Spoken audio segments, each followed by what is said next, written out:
মানে এটা তো কোনো প্রশ্নই উঠছে না। আমরা তো 6 বছর ধরে যোগ্যতার প্রমাণ যথেষ্টভাবে দিয়ে আসছি, অতএব আমাদের পরীক্ষার কোনো প্রশ্নই আসে না। প্রশ্ন তখনই আসবে আমি অযোগ্য, এটা কোর্ট আমাকে প্রমাণ করে দেখে দেন, কোর্টের কাছে আমাদের কোনো প্রশ্ন থাকবে না। কিন্তু তার আগে আমার প্রশ্ন হচ্ছে কোর্ট আমাকে অযোগ্য প্রমাণ করে দেখায়। পরীক্ষা সেটা দেব না দেব নতুনভাবে সেটা আমাদের ব্যাপার, কিন্তু আমাদের যে চাকরি সেটার কি হবে, সেটার সঙ্গে পরীক্ষার কোনো সম্পর্ক নেই। 6 বছর ধরে আমরা চাকরি করছি, এইটার জন্য আবার কেন পরীক্ষা না? ওরা যে দেশের বৃহত্তম একটা ইয়ে হচ্ছে গণতন্ত্র, ভোট হচ্ছে, দেখা গেল ভোটে কোনো নেতা মন্ত্রী প্রধানমন্ত্রী হয়ে গেলেন জালিয়াতি করে, তাহলে কি আবার ওইটা ভেঙে দিয়ে ভোট হচ্ছে? কোনোদিন ভারতবর্ষের সংবিধান হয়েছে না? চোর গুন্ডা সব নেতা হয়ে যাচ্ছে, চুরি করে ভোট লুট করে, ইভিএম চুরি করে, ব্যালট চুরি করে নেতা হবে না।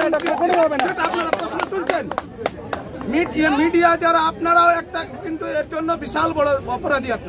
আপনারা ভালোভাবে কোনো খবর কভারেজ করছেন না, আপনারা রাজনৈতিক দলের কাছে মাথা নত করে নিচ্ছেন, আপনারা দুর্নীতির বিরুদ্ধে কোনোভাবে আপনারা লড়াই করছেন না। আপনারা মিডিয়া মানে আপনারা প্রত্যেকে জনগণের প্রথমে আপনারা প্রতিনিধি, জনগণের প্রতিনিধিত্ব আপনারা খুব কম করছেন। আপনারা জনগণকে শুধু প্রশ্ন করতে জানেন, কিন্তু আপনারা পাওয়ারকে আপনারা প্রশ্ন করতে জানছেন না। আপনারা এটা প্রশ্ন করতে পারেন না যে আমরা কি যোগ্য কি অযোগ্য, এটার আমরা কতবার করে প্রমাণ দেব? সেটাই তো প্রশ্ন তোলা হচ্ছে, সেটা আমরা কতবার করে প্রমাণ দেব?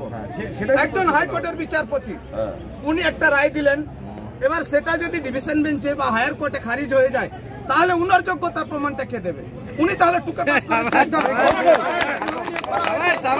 আমি গ্যারান্টি দিয়ে বলতে পারি আজকে ভারতবর্ষের যিনারা জজ দালালি করছেন কেন? আজকে আপনি জজ আছেন, আপনি সেই আইন ব্যবস্থাকে কলঙ্কিত করে আপনি কালকে পার্টিতে জয়েন করছেন, কালকে বিভিন্ন দলের নাম লিখাচ্ছেন। এটা কিসের জন্য হচ্ছে? এটা গণতন্ত্রকে ধ্বংস করার একটা সব থেকে বড় ষড়যন্ত্র। আর আমার যেটা প্রশ্ন যে আপনারা যোগ্যতার পরিচয় দিয়ে আপনারা চাকরি করছেন, অবশ্যই তারপরে এই নতুন করে পরীক্ষা কি আপনাদের মানে অপমান করা হচ্ছে? অবশ্যই অপমান করা হচ্ছে। আমরা পেচ্ছাপের নালার ধারে বসে কাজ করছি, আমরা মাস্টার মশাই। আমরা এই যে 19,000 এখানে জমায়েত হয়েছি, আমরা 7 বছর 8 বছর ধরে পশ্চিমবঙ্গের প্রত্যেক জনসাধারণের আমরা ছেলে মেয়েকে কাউকে মাস্টার, কাউকে ডাক্তার, কাউকে প্রফেসর আমরা বানিয়েছি। আর আমাদের এটা সম্মান হচ্ছে। এটা কি খেলা হচ্ছে নাকি মাস্টার মশাইদের নিয়ে? এটা ভারতবর্ষের রুলসে লেখা রয়েছে সংবিধানে, এই মাস্টার মশাইদের এই নর্দমার পাশে জায়গা।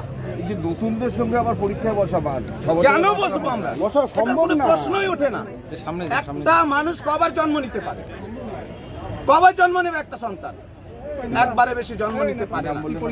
আমার নাম এমডি মুখলেসুর রহমান।